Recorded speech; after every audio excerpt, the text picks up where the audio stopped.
Eh bien, bonjour à tous. Nous allons partager aujourd'hui sur cette ignorance de Dieu. Cette ignorance de Dieu qui nous masque, qui met un voile sur nos yeux et nous cache finalement Dieu, ses attributs, sa beauté, sa grandeur, son infini, qui se manifeste à travers toute la création, à travers les autres, à travers toute chose. Dieu nous crie « Je t'aime », mais comme nous nous sentons loin de Dieu, nous nous croyons loin de Dieu, nous ignorons Dieu finalement, nous ne voyons pas sa trace ni son visage. Je vais prendre pour commencer le livre d'Osée au chapitre 4, le verset 6.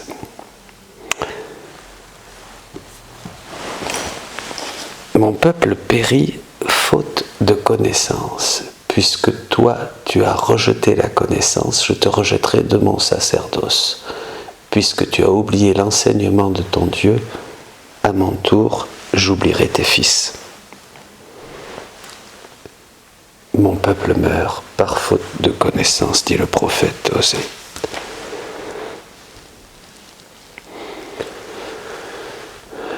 C'est une lecture très actuelle. Autour de nous, nous pouvons rencontrer des personnes, des gens. Je vois dans le ministère, par exemple, à travers les enterrements, les mariages, les baptêmes, les gens ne connaissent plus Dieu. Cette méconnaissance de Dieu se traduit par une mort intérieure. Ce passage du prophète Osée nous montre à quel point nous sommes loin de Dieu et les conséquences de cet éloignement de Dieu. Nous, les chrétiens, les catholiques, bien sûr. Je rappelais comment le cardinal Dustiger disait qu'il y a beaucoup de chrétiens qui sont païens, même dans nos messes du dimanche. Là, je parle des chrétiens, je ne parle pas des autres religions. Nous, les chrétiens. Nous nous sommes tellement éloignés de Dieu que nous ne le connaissons plus. Il est loin, il est dans le ciel. Et nous, on est ici en bas sur la terre, avec nos soucis, nos souffrances, nos préoccupations.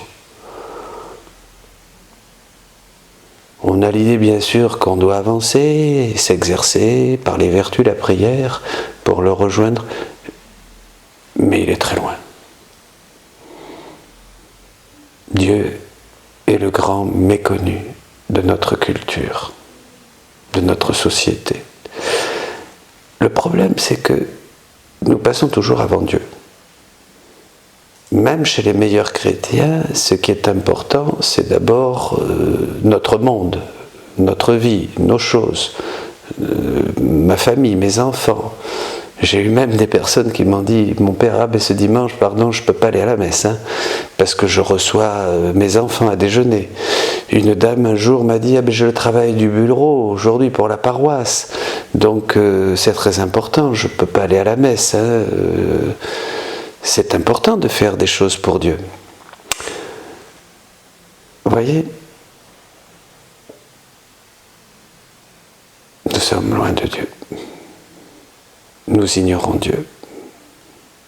Nous ne le connaissons pas. L'homme vit avec l'idée que Dieu est très loin. Partons de cette idée donc et réfléchissons. Méditons. Nous devons arriver à ce Dieu plus intime à nous-mêmes que nous-mêmes. Nous le sommes à nous-mêmes. Un Dieu très proche, disait saint Augustin. Et cet éloignement de Dieu se traduit par la mort. Une mort intérieure. Pourtant, tout nous parle de Dieu. Dieu nous enveloppe dans sa présence. La création a été faite pour nous et nous y sommes immergés.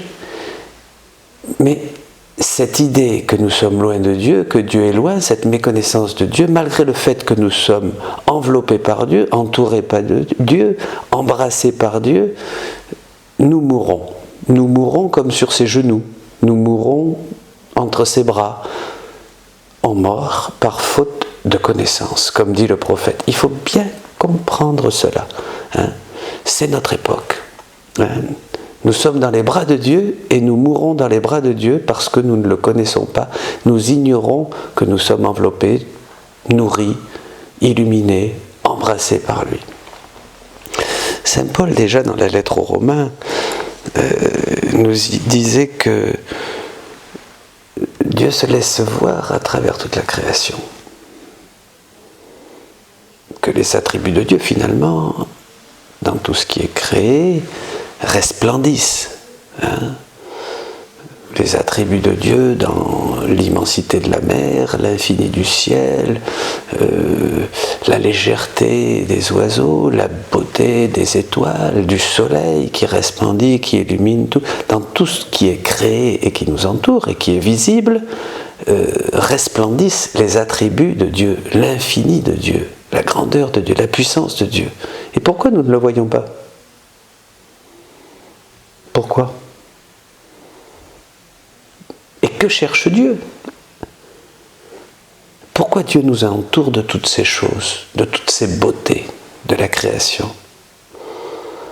Luisa Picaretta va beaucoup insister là-dessus.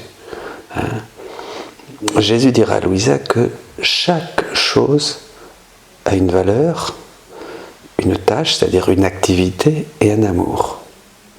Chaque chose qui nous entoure, il y a un amour pour nous, un amour qui nous rejoint dans chaque chose créée, dans la création, un amour que Dieu veut nous donner, nous communiquer. Une tâche, c'est-à-dire une fonction, une activité, pour nous, bien sûr, et un amour.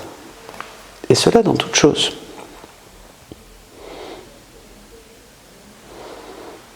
La tâche, l'activité, c'est l'activité divine.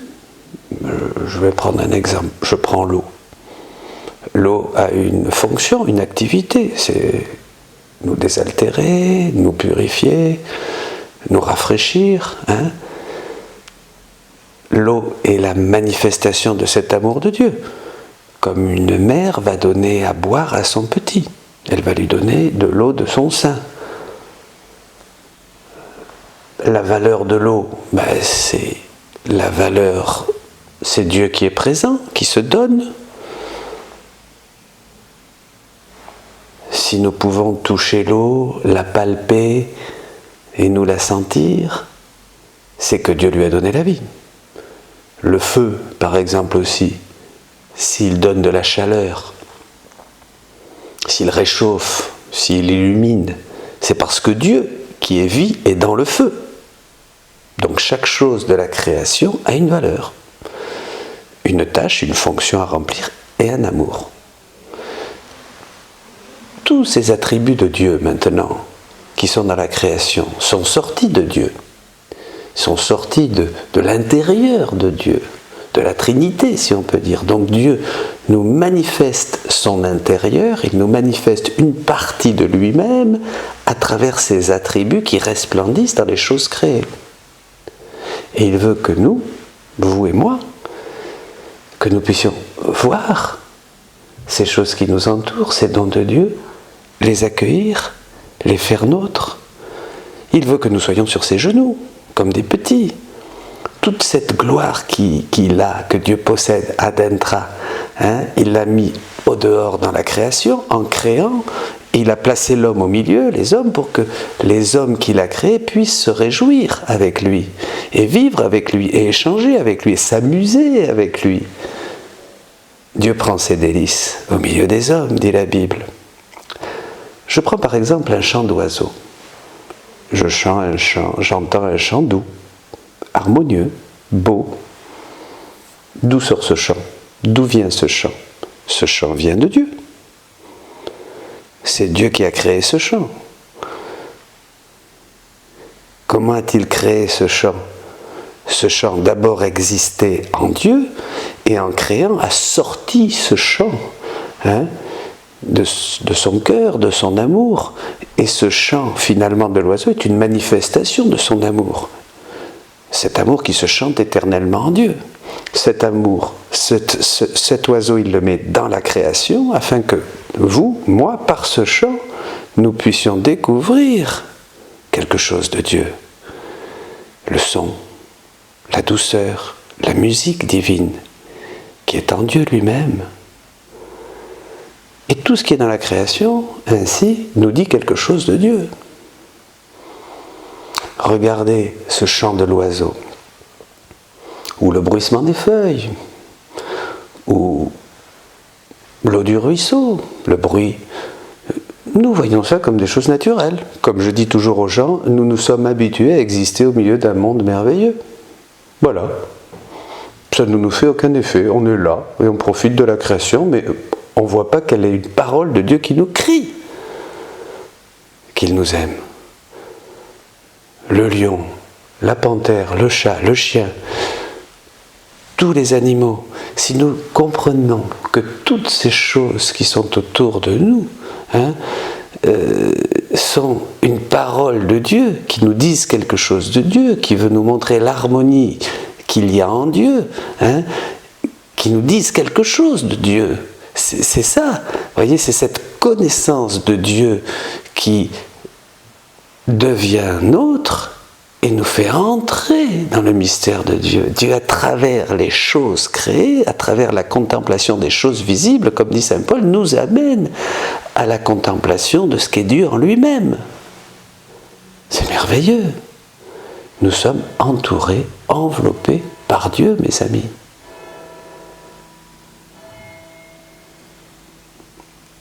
Pensons à la nourriture. Je parlais de l'eau, mais les aliments maintenant.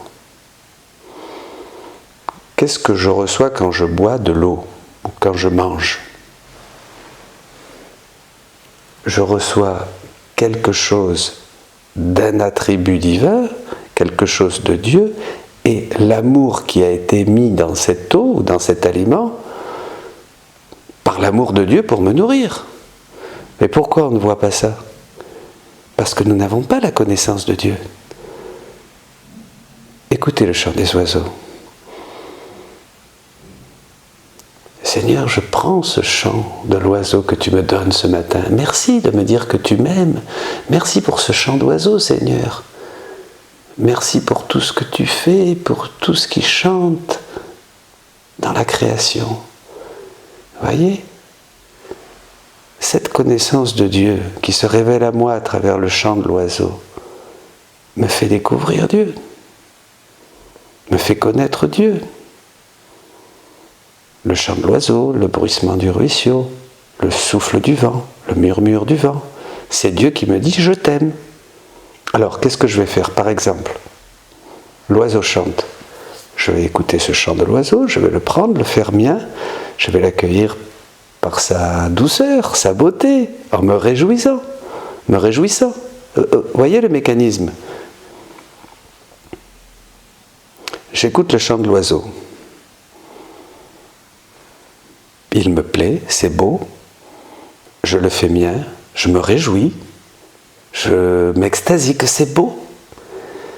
Et ce chant d'oiseau, une fois qu'il est en moi, j'y mets mon remerciement, mon je t'aime, je t'adore, merci, je l'accueille, je mets mon amour. Pareil pour l'eau, je reçois l'eau, je la goûte. Cet après-midi, je mangeais un fruit, une pomme, et je trouvais la pomme savoureuse, et je sentais ce goût de la pomme qui était doux, qui était sucré, qui était bon. Et je disais, je le faisais mien, je mettais mon je t'aime, et je le donnais à Dieu, je le rendais à Dieu. Pareil, le chant de l'oiseau, je l'écoute, je remercie, je me réjouis, je me réjouis de cet amour, cette parole à travers ce petit chant de l'oiseau. C'est Dieu qui me parle. Tout ce beau, cette douceur du chant, je le fais mien, et le faisant mien, je mets mon amour dans le chant même de l'oiseau, le même véhicule, de la même manière qu'il est venu jusqu'à moi par le chant. Eh bien, c'est plus seulement le chant de l'oiseau, je mets mon chant et il revient à Dieu. Vous voyez, je complète. C'est l'acte croissant, c'est le petit plus que je peux mettre sur ces choses que Dieu me donne dans la création. Vous voyez, je complète en ma chair, dit saint Paul, vous vous rappelez, dans 1 Corinthiens 24. Vous voyez, et c'est là qu'on se rapproche de Dieu, qu'on découvre Dieu. Les choses créées sont le premier chemin pour aller vers Dieu. Saint Jean de la Croix, dans le Cantique spirituel, parle de cette première étape de la contemplation de Dieu à travers les choses créées qu'on ne peut pas éviter. Et il y a un très beau passage dans les œuvres de Louisa, et nous allons le lire ensemble au livre 2 du livre du ciel.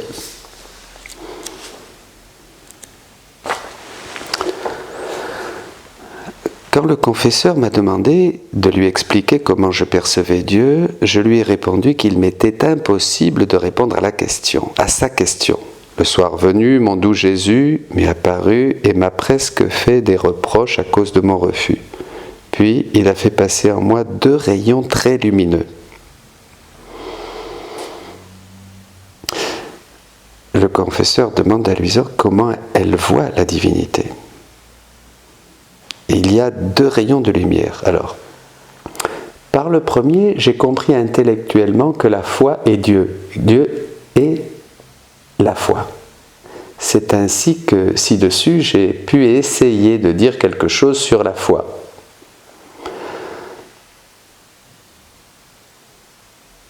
Oui, parce que précédemment, Louisa avait parlé de la foi. Jésus avait enseigné Louisa sur la foi. Lui disant, la foi est Dieu, la foi c'est moi, ce qui est extraordinaire. Bien sûr, Saint Jean de la Croix aussi disait que voir Dieu ou croire en Dieu, c'est la même chose, mais là ça va beaucoup plus loin. C'est très profond et oui, nous développerons ça, ou nous essaierons de le développer. La foi c'est moi, la foi c'est Dieu. Évidemment, c'est difficile pour nous parce que nous avons l'habitude et l'idée que la foi est une vertu théologale. C'est ce que nous enseigne la tradition, quelque chose qui nous est donné, qui est infusé en nous et qui nous permet de croire. Mais là, Jésus va beaucoup plus loin. La foi, c'est moi. La foi, c'est Dieu.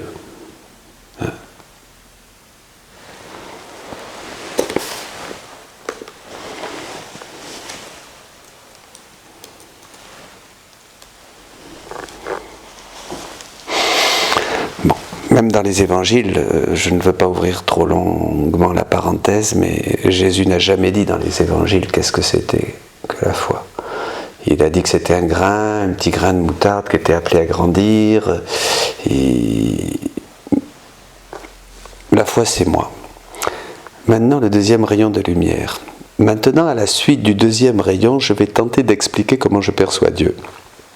Quand je suis hors de mon corps et me trouve dans les hauteurs des cieux, j'ai l'impression de voir Dieu comme à l'intérieur d'une lumière. Dieu semble être lui-même cette lumière. Dans cette lumière se trouve la beauté, la force, la sagesse, l'immensité, la hauteur et la profondeur infinie. Dieu est présent même dans l'air que nous respirons. Ainsi, nous le respirons et nous pouvons faire de lui notre propre vie.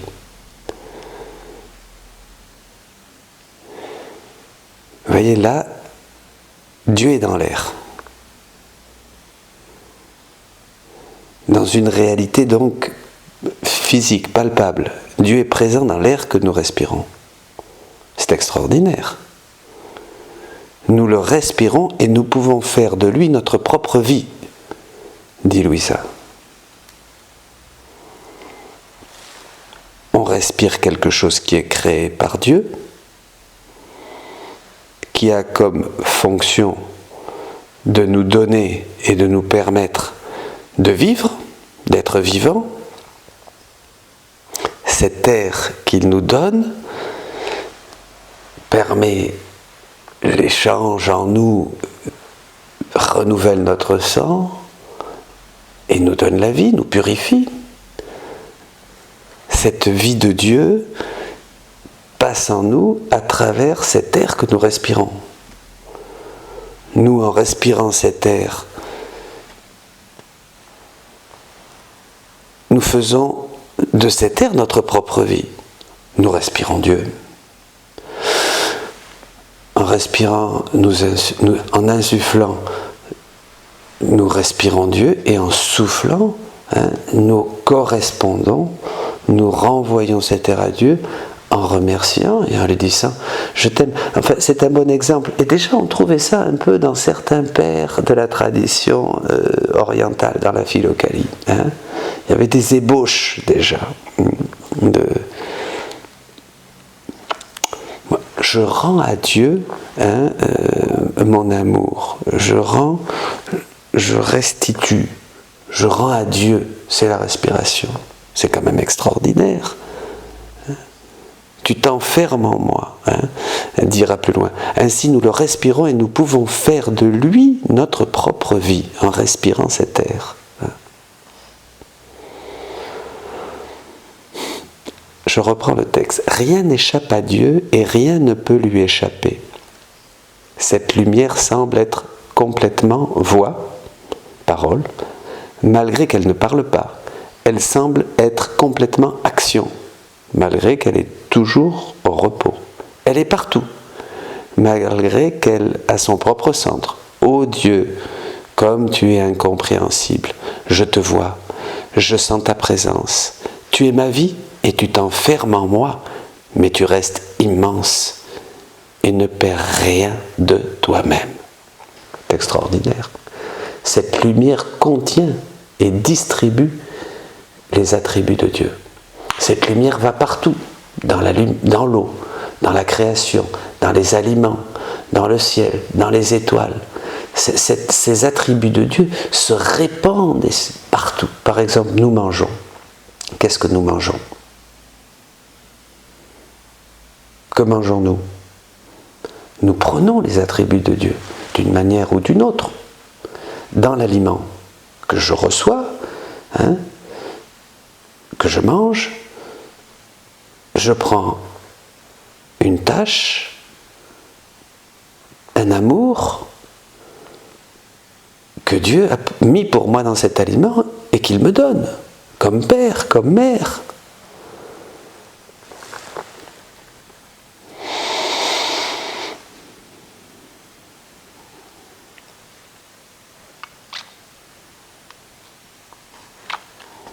Évidemment, nous ne pouvons pas comparer les aliments et les attributs de Dieu que nous faisons nôtres avec l'Eucharistie. L'Eucharistie est la vie même de Dieu, le corps et le sang du Christ. Mais les attributs de Dieu me donnent la vie de Dieu, me partagent la vie de Dieu, dans la mesure où je les fais miens, et où justement en acquérant cette connaissance, je les rends à Dieu avec mon « je te remercie, je t'aime, je t'adore ». Ce que faisait Louisa, elle disait toujours « je t'aime, je te remercie, je t'adore ». Elle rajoute ici en disant « j'ai vraiment l'impression de bégayer et de ne rien dire de valable sur Dieu. Pour m'exprimer avec des mots humains, je dirais que je vois les reflets de Dieu un peu partout dans la création. À certains endroits, ces reflets sont beauté, à d'autres ils sont parfum, à d'autres ils sont lumière. Vous voyez, ce sont vraiment les reflets de Dieu dans tout ce qui est créé, même dans une mouche, même dans un serpent, dans un lion, dans un oiseau, même dans les choses que parfois nous n'aimons pas. Il y a un reflet de Dieu. Et c'est la science de Dieu qui me manque pour comprendre cet amour, cette valeur et cette tâche. Ces trois choses qui sont dans tous ces éléments. Mais comme nous sommes loin de Dieu, à cause de cette méconnaissance de Dieu, à cause de cette ignorance de Dieu, eh bien, éloignés de Dieu, ces choses qui nous entourent ne nous communiquent rien de Dieu. Ces choses qui sont faites autour de nous pour servir l'homme, ne nous servent à rien. Et nous les voyons même comme des ennemis. Continuons.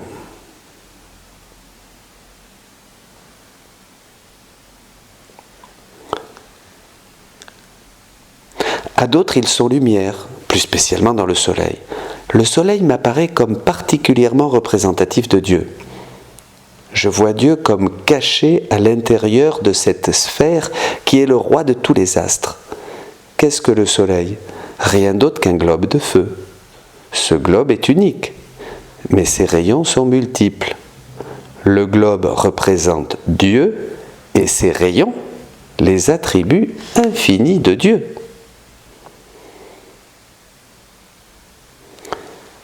Le soleil est à la fois feu, lumière et chaleur. La Sainte Trinité est ainsi représentée par le soleil, le feu représentant le Père, la lumière le Fils et la chaleur le Saint-Esprit. Bien que le soleil soit feu, lumière et chaleur, il est un. De même que dans le soleil, on ne peut séparer le feu de la lumière et de la chaleur, ainsi la puissance du Père, celle du Fils et celle du Saint-Esprit sont inséparables, et on ne peut pas concevoir que le Père a la préséance sur le Fils et le Saint-Esprit, ou vice-versa, car tous trois ont la même origine éternelle. Quand nous réfléchissons sur cette méditation du soleil, c'est absolument merveilleux. Quand nous méditons, pensons aux attributs de Dieu, nous recevons une partie de Dieu. Dans chaque attribut, nous recevons quelque chose de Dieu, de la Trinité. On reçoit la puissance du Père, la sagesse du Fils ou l'amour du Saint-Esprit. La sagesse du Fils, par exemple, va nous révéler la relation entre le créé et la divinité. L'amour va nous communiquer quelque chose de cet amour qui est au sein de la Trinité, du Saint-Esprit. Dieu se communique à nous. Je continue. Au même titre que la lumière du soleil se diffuse partout, Dieu est présent partout par son immensité. Cependant, la comparaison avec le soleil est ici défaillante, puisque le soleil ne peut atteindre les endroits où sa lumière ne peut pénétrer, alors que Dieu est présent absolument partout. Dieu est pur esprit. Le soleil s'ajuste aussi à cet aspect de Dieu, puisque ses rayons pénètrent partout, alors que nul ne peut les saisir. À l'instar du soleil, qui n'est aucunement affecté par la laideur des objets qu'il peut éclairer, Dieu voit toutes les iniquités des hommes tout en demeurant parfaitement pur, saint et immaculé. Le soleil répand sa lumière sur le feu, mais ne se consume pas, sur la mer et les rivières, mais il ne se noie pas. Il illumine tout, féconde tout, donne vie à tout par sa chaleur, mais il ne perd rien, ni de sa lumière, ni de sa chaleur. Malgré tout le bien qu'il fait aux créatures, il n'a besoin de personne et reste toujours le même, majestueux, brillant et immuable. Voyez, la lumière du soleil pénètre la mer et ne se noie pas, pénètre le feu et ne brûle pas, ne se consume pas. Pareil, comment voir ça en nous ? La lumière de Dieu entre en nous et nous l'approprions et elle sort de nouveau de nous. Elle est intacte, elle ne change pas. Pareil, notre péché ne peut rien faire à Dieu. Toutes les mauvaises actions des hommes ne peuvent pas diminuer ce rayon, cet attribut de la bonté de Dieu. Le soleil brille sur les bons et les méchants, dit Jésus. Le soleil pénètre partout, dans le feu, dans l'eau. Il n'est pas altéré, il ne change pas. Voyez, nous avons une vraie image de Dieu à travers le soleil et l'activité du soleil. Dieu est tout proche.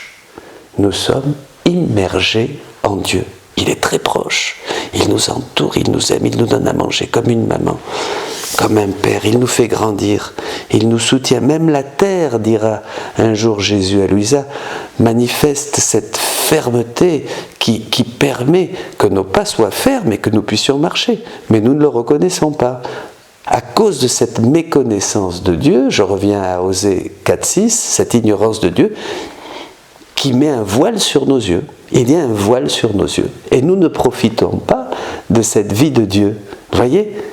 Et cette connaissance de Dieu que va nous révéler la divine volonté à travers les écrits, à travers la vie dans la divine volonté, va augmenter ma connaissance de Dieu, et cette connaissance qui est une expérience bien sûr, va permettre au règne de Dieu de grandir en moi, de me transformer en Dieu même. C'est extraordinaire. Dieu me fait participer de sa vie divine, comme dit saint Pierre, cette œuvre plus grande encore de nous rendre participants de sa vie divine. Passons maintenant au verset de Jérémie au chapitre 31.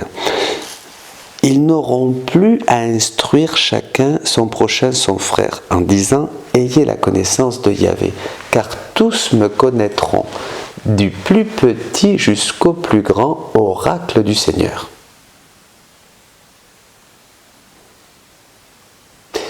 Ici, nous voyons cette connaissance de la gloire de Dieu que nous retrouvons dans un autre prophète aussi, qui est finalement la science infuse. C'est-à-dire une connaissance des choses créées, une connaissance de la relation des choses créées avec Dieu. Tout ça, c'est la science infuse que nous avons perdue. Et Jérémie annonce que ce règne, une fois venu, nous donnera cette science infuse, cette connaissance, et nous n'aurons plus besoin d'être enseignés, puisque cette connaissance de Dieu et des choses sera à l'intérieur de nous, habitera en nous. Nous aurons cette connaissance des choses créées, nous découvrirons la puissance du Père, l'intelligence du Fils et l'amour du Saint-Esprit. Ces attributs se donnera à nous à travers toutes les choses créées. C'est ce que vivait Adam. Et il régnait sur toute la création. Nous avons perdu, bien sûr, ce don de la science infuse, et nous avons perdu aussi la divine volonté. Tant qu'Adam vivait dans la divine volonté, il participait à tous les attributs de Dieu et à toute la connaissance de Dieu.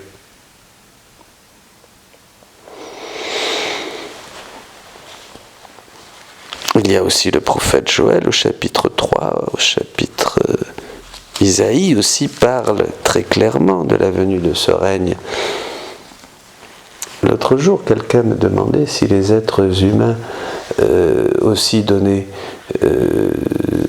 reflétaient Dieu. Mais bien sûr, plus que jamais. Tout ce que vous ferez au plus petit d'entre les miens, c'est à moi. L'homme, plus que jamais, exprime Dieu. Dans l'homme, dans le frère, se reflète toute la beauté de Dieu.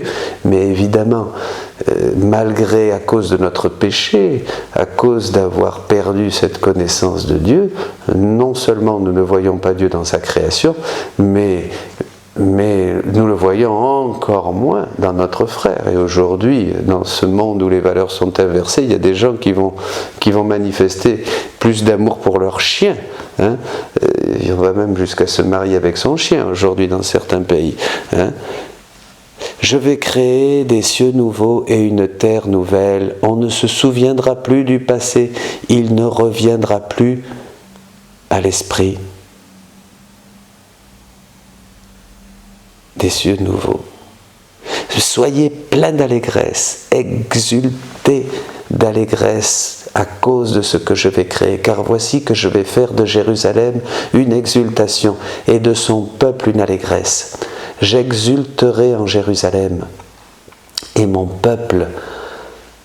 mon peuple, je serai plein d'allégresse et on n'y entendra plus retentir les pleurs et les cris. Plus de nouveau-nés qui ne vivent que quelques jours, ni de vieillards qui n'accomplissent leur temps, car le plus jeune mourra à l'âge de 100 ans. C'est à 100 ans que le pécheur sera maudit. Ils bâtiront des maisons et les habiteront, ils planteront des vignes et en mangeront les fruits. Ils ne bâtiront plus pour qu'un autre habite, ils ne planteront plus pour qu'un autre mange. Car les jours de mon peuple égaleront les jours et mes élus useront de ce que leurs mains auront fabriqué.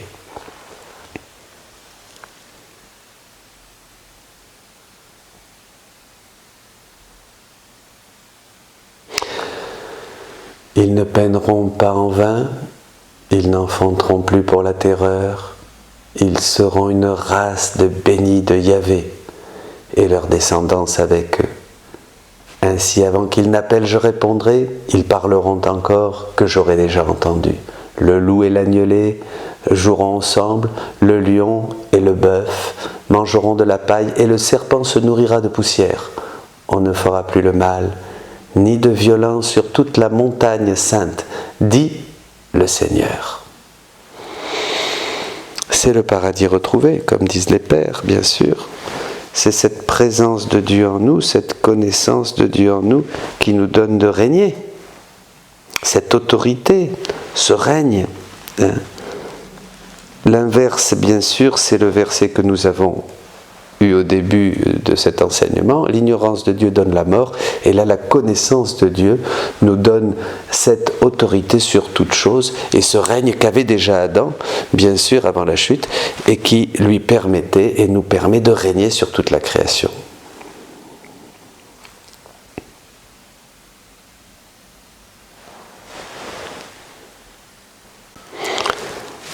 Allons maintenant au livre de Joël, au chapitre 3, et nous allons retrouver cette annonce du futur.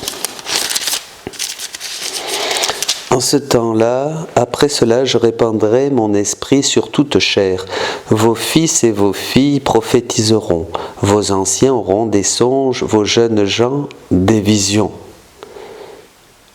Les visions dont il s'agit ici ne sont pas quelque chose de bizarre ou d'apparition de fantômes. C'est une vision qui vient de la connaissance, d'une intimité avec Dieu.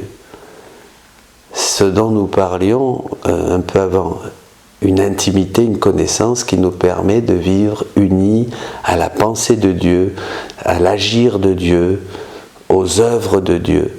C'est une nouvelle forme d'intimité et une nouvelle forme de vie. C'est pas une vision charismatique, c'est pas une vision, une apparition ou des choses. Ça n'a rien à voir avec tout ça. C'est la vie même de Dieu qui nous est partagée, c'est-à-dire la connaissance et l'agir de Dieu.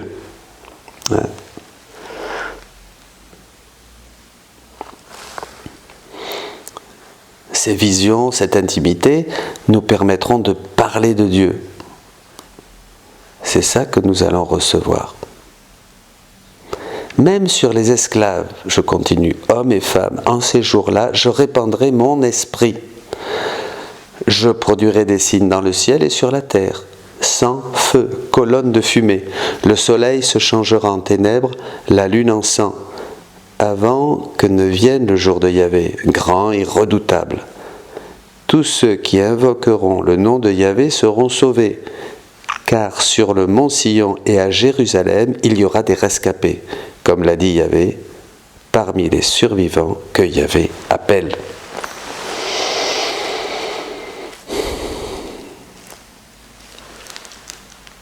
L'important, c'est cette venue du règne, de la divine volonté, cette nouvelle Pentecôte, ce Saint-Esprit qui se répand dans les derniers temps.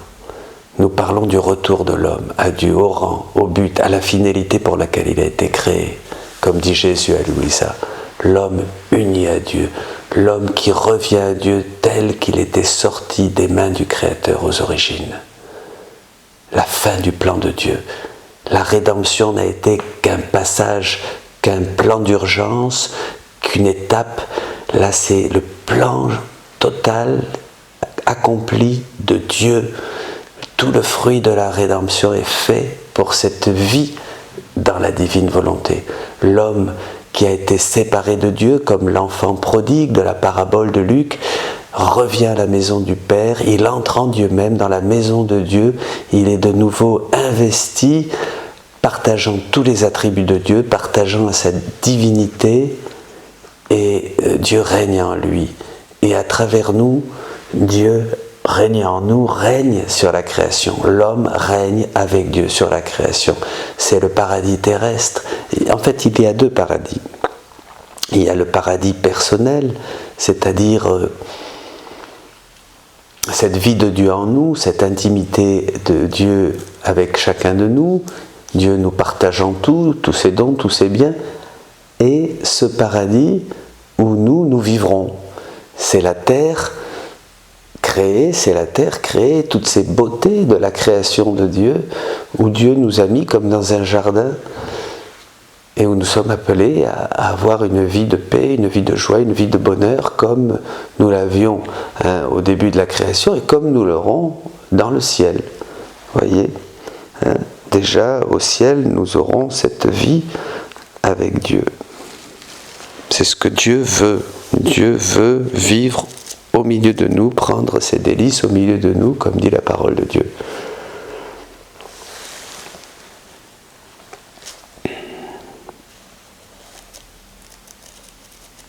Dans cet enseignement, ce que je désire vous partager, c'est ce grand besoin qu'il y a en nous et que nous ignorons de connaître Dieu.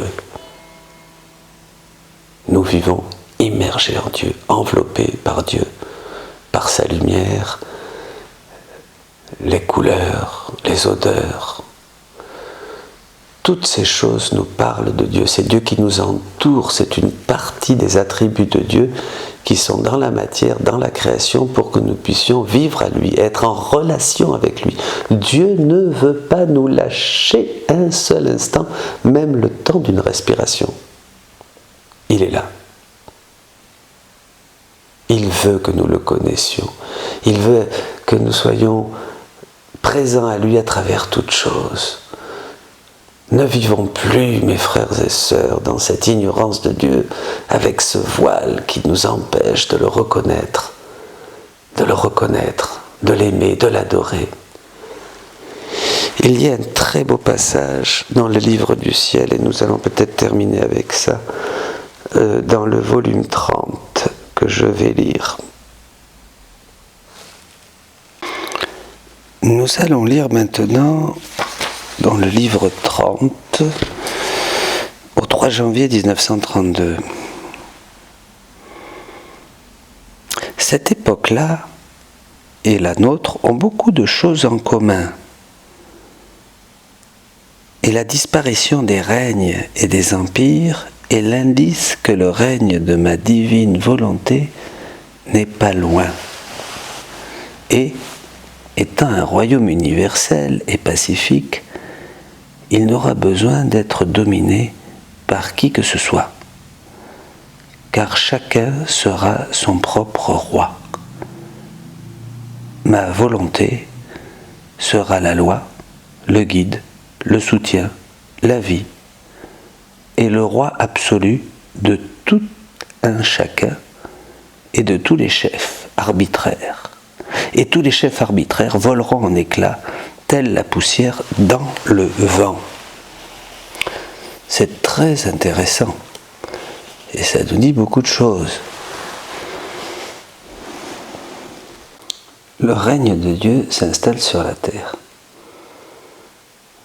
Les nations continueront à se battre entre elles, certaines en faisant des révolutions, d'autres des guerres, se battant aussi contre mon Église. Les hommes étant dévorés par un feu qui les empêche d'être en paix, c'est le feu du péché, de la vie sans Dieu, qui ne leur permet pas de se sentir en paix et de la faire. Et ils ne la feront jamais tant qu'ils n'appelleront pas Dieu parmi eux en tant que lien et régime d'union. Je les laisse faire et ils verront ce que signifie vivre sans Dieu. Cela n'empêche pas la venue du royaume de mon fiat suprême, étant donné que tout cela concerne le bas monde, que ma puissance peut terrasser et disperser quand elle veut, faisant surgir de la tempête le ciel le plus serein et le soleil le plus éclatant. Merci, Dieu vous bénisse. Ouvrons-nous à la connaissance de Dieu.